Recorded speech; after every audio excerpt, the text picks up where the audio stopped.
Take the deal, Mr. President. End one war and prevent the start of a second. The United States right now is sitting on the precipice of potentially starting a war with Iran, a war that would be potentially catastrophic for our interests. There's not even an upside to this, but there is a potentially horrific downside. It could cause the deaths of many Americans that otherwise will not come into any kind of threat at all. And it could damage our interest in the region and around the world in ways that we can't hardly even imagine.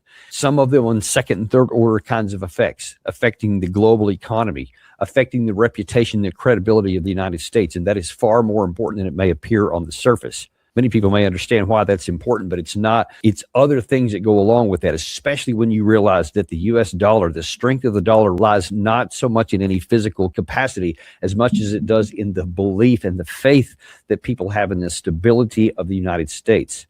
If that comes into question, not just in some sort of intellectual sort of way, but in a practical way, that people start to really recognize around the world in different regions of the world that the United States is no longer trustworthy, or that it is not stable, or that it cannot ensure their benefits, they will abandon the dollar and start going elsewhere. It's already happening. It's been accelerating. Starting a new war in the Middle East could just supercharge that and go so far that it can't come back. That could be at stake here. The other issue in the Russia-Ukraine war, that's just been languishing for a long time. There's a deal on the table that can be done. It needs to be taken for the interest of the United States and even in the Western alliance for that matter. Right now, the USS aircraft carrier, the aircraft carrier USS Abraham Lincoln is in the region. And it is now, according to many media reports, already en route, already at station, and an attack could literally come within 24 hours, maybe even tonight, our time. Or it could not happen at all. And that's what needs to be the case. This war needs to not happen. There has been, there's a report out on Axios from an interview that they did, I believe it was on Monday, where it says that the headline reads that exclusive, Trump says Iran wants a deal as Armada arrives, with the implication being that only the presence of American military power has now put Trump in a position to be able to negotiate a good outcome that could prevent war. As many have noted, there probably was supposed to originally have been an attack on the 14th of January, but that didn't end up happening for probably because Israel said that we need more combat power in the region before we do it, because I don't know why they didn't figure this out earlier, but apparently they realized that the blowback, if Iran retaliated, could be more than we had the power in the region to defend against. Now then, this one here seems to indicate that maybe Trump is going to do what he does often and make a negotiated deal at the last second, have a bunch of bluster, but really it was about negotiations. Well, the problem with that is when you look down into the article to see what it is that people think that they're going to be negotiating, you see this right here where it says U.S. officials say any deal would have to include the removal of all enriched uranium from Iran, a cap on Iran's stockpile of long-range missiles, a change in Iran's policy of supporting proxies in the region, and a ban on independent uranium enrichment in the country. In short, what that means is that there would be no deal, because that's not something that Iran can even agree to. Those are terms that you would have to be negotiating with over a multiple month long-term process of take and give. You're not going to get those kinds of agreements from Iran simply by saying, hey, either give me everything that we want or we're going to attack. It just doesn't work that way. The compulsion has had some effect on Iran, but only some effect, and it has caused bleed through in other areas. Like so many people do, if you press on one issue and it's something that's coercive that the other side doesn't like, they'll find ways around it. And Iran has been a master of that for decades because they've always been the weaker partner. That's what people need to understand. No matter all the rhetoric you're hearing, and we've been showing you a lot of videos here of so-called experts, retired four-star generals, admirals, other people who were ambassadors, all kinds of people saying all kinds of claims about how they would be able to, how the United States would be able to succeed if only we were to attack Iran, and that we have to attack Iran because fill in the blank, X, Y, and Z. They're terrorists, spreading terrorists in the region. They're nefarious. They want to destroy Israel, all kinds of stuff attributed to them. The fact is, forget about the rhetoric. Look at the practicalities on the ground. As we say in this channel all the time, the only thing that matters is what you can do and what you can't do. And if Iran is saying, or other people are claiming that they are saying that they want to destroy Israel, for example, the question is, can they? Do they have the capacity? You can then take a look and see if they have the intent. The intent and capacity is something you need to take a listen to. So pay attention to what they say. But much more than that, pay attention to what they can and cannot do, and they cannot make good on that threat. They can harm Israel. They can fire lots of missiles in and cause lots of damage, as they have proven that they can do. But what they cannot do is destroy Israel and have a military conquest of Israel. They don't even have that possibility. If they could do that, maybe they would have done it already. I don't know. Maybe they wouldn't have. Probably they wouldn't. Why would they? What would the regime in Tehran gain by having a military conquest of Israel? They can not like them. That's fine. Lots of people in the Middle East don't like each other. For centuries, that's been the case. But just because you don't like somebody doesn't automatically mean you're going to go to war with them. There has to be some sort of benefit. And there is no benefit to Iran. So there is, and they don't have the capacity to destroy Israel. So the only thing you have to worry about Iran is if you push too hard and you put them in a position where they use their limited capabilities against Israel, and they can harm Israel, as they showed. If you don't provide that motivation and that impetus, then they're not going to, as they showed for decades, up until 2024. They had never been pushed that hard, and they had never attacked Israel until they were finally pushed one too many times in 2024. One of the big ones was they had been suffering assassinations for many years of senior people, all kinds of cyber attacks, attacking their infrastructure on the inside, especially their nuclear programs, their scientific programs, and they never pushed back in any big way. They almost didn't do anything until finally you destroyed their embassy in 2024. And then you assassinated somebody in their capital city during a presidential inauguration, et cetera, which was very clearly, almost certainly done intentionally designed to draw a response, which they got. And then now Israel subsequently used that as justification to go after Iran. But the problem is, it's a lot harder than Israel thought. It's a lot harder than people in the U.S. administration thought. And they thought they could just go in and take them out. Well, you can't. Not on the cheap like that. Until you're ready to go in on the ground with hundreds of thousands of troops and conquer a country, you are not going to defeat Iran. Now, you may want to. You may think, well, we can do it like we did Maduro, or we can do it like we did Gaddafi, or Saddam Hussein. Well, not Saddam Hussein, because we actually did do the ground invasion there. But maybe you're thinking we can do it on the cheap like in Libya, where we took out Gaddafi. Or Hassan Nasrallah in Lebanon that Israel did. You can assassinate the leader and get a regime change. Well, look at those. You didn't get a regime. You got a regime change. You didn't get an improvement in Libya. You still have battling troops, governments to this day in a terrible condition for the people on the ground there, and there's no kind of stability. So if you thought that's what you were getting in Libya, you were badly mistaken. If you think that taking out Hassan Nasrallah got rid of Lebanon and Hezbollah, you didn't. You just changed leaders. You got somebody else. Same thing in Syria. You got rid of Bashar al-Assad, and now you have Shara. It remains to be seen if that turns out better or not. For many people in the region, it's already been quite bad. And there's still lots of friction, especially between the Turks, the Syrian Democratic Forces, the Alawites, many of the Christian sects inside of Syria, et cetera. Lots of trouble there. And, of course, Israel in the south. So it's a complete mess. Not a good stable to use as something you want to use as a template. We need to get this war off the table. But we need to give them terms that they can live with Iran. There is, hear me carefully, militarily, there is no upside to this. There is no upside to this. It's not like you can go in, you can get lucky like we did with the Maduro situation. That we got lucky then. Let's just call it what it is.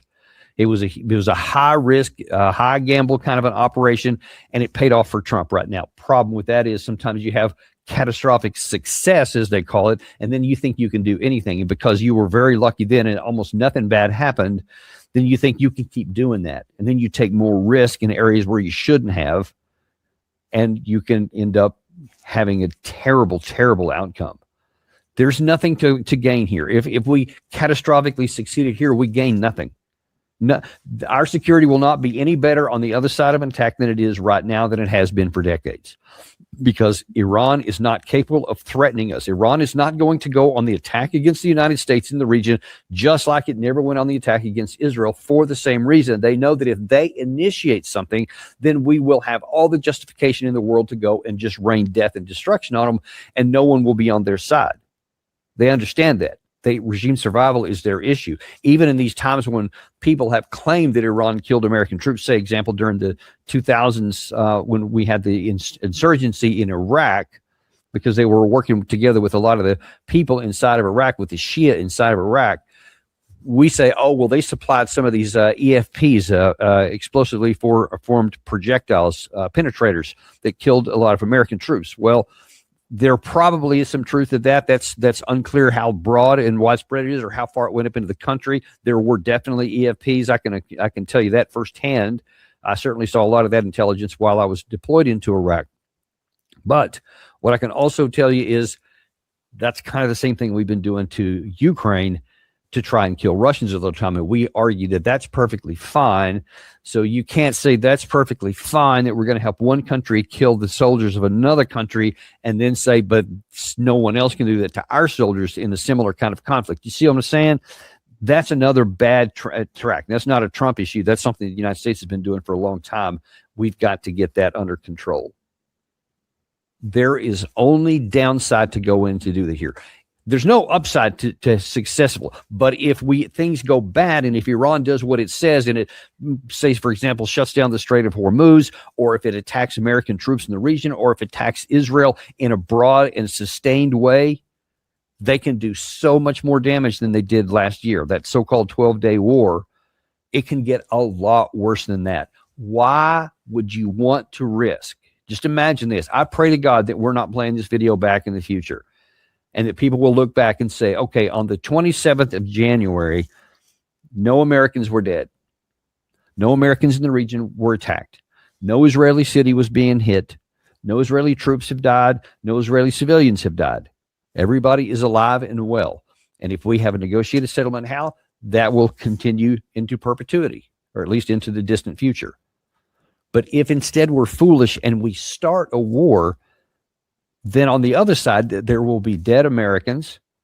The whole place could be turned volatile. Even if later you win, the cost with which you will have won will net a worse national security environment afterwards, and certainly during, that exists right now. Right now. So what we should do for American national security, even for Israeli security in the region, just take an appetite suppressant here. I know that you have a lust for Iran. Forget about it. It's not necessary. And to try is to harm us, is to harm our allies. So give them some terms they can live with. And if people want to say that's Trump's tacoed out, whatever, they can say whatever they want. As long as there's no war, that's the most important thing. And then move on from that. Let's just get this off the table and start getting the region some kind of stability, and forget about any kind of conflict that we start. No more wars of choice at all. And that's what this will be, an outright, absolute, unconstitutional, unlawful war of choice.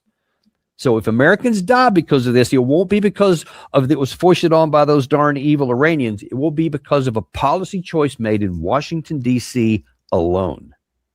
No American should ever be asked to sacrifice his life for that. The other thing that we need to talk about real quick, and then I'm going to have to run because I don't have a whole lot of time for another show.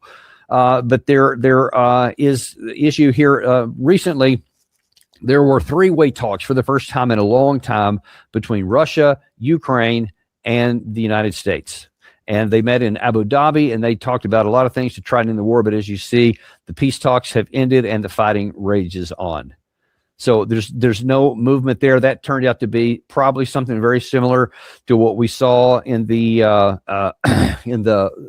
Anchorage, Alaska meeting, in the one that when we had Zelensky came to the Oval Office in November of last year. All the bunch of flurry of activity, bunch of the red carpets and stuff in Anchorage, Alaska, lots of phone calls, lots of headlines, no movement. It's time to end that, because we're also fraying our own allies and our own transatlantic connections, things that are helpful and beneficial to the United States, whether that's national security, whether it's economic security, just good relations. There's no reason to put all that at risk. We need to just stop this nonsense with this Greenland situation. Just get that off the table. There's plenty of things we can do within existing parameters and within existing agreements to have whatever kind of increased military presence, some claim that we need on Greenland. I think that would be a ridiculous waste of money. But if that's what you need to do to feel better about yourself, fine, do it within the framework of the alliance, within the framework of the agreement with Denmark. All those things are possible. Greenland will accept something like that, as long as it doesn't infringe upon their sovereignty. We don't need to infringe on their sovereignty. We don't benefit from that. We are harmed by doing it this other way. We're already seeing some ramifications with now Canada looking now not so much to the west, but to the east, into China, making some lots of deals on 4 continents. Mark Carney talked about this week. He's specifically looking out specifically to lessen leverage from the United States against his country, to give him more flexibility outside. So he's looking to BRICS. You had earlier today, Ursula von der Leyen actually went to, she went to India. Actually, I wonder if I still have that one up. I do. So here is Ursula von der Leyen. This is how even political she is throwing some shade against the United States in India. Prime Minister, distinguished friend, we're not only making our economy stronger, we're also delivering security for our people in an increasingly insecure world. And today, the world's 2 largest economies and democracies launched their first ever security and defense partnership. This is a landmark departure and a trust-based platform for cooperation on the strategic issues that matter most.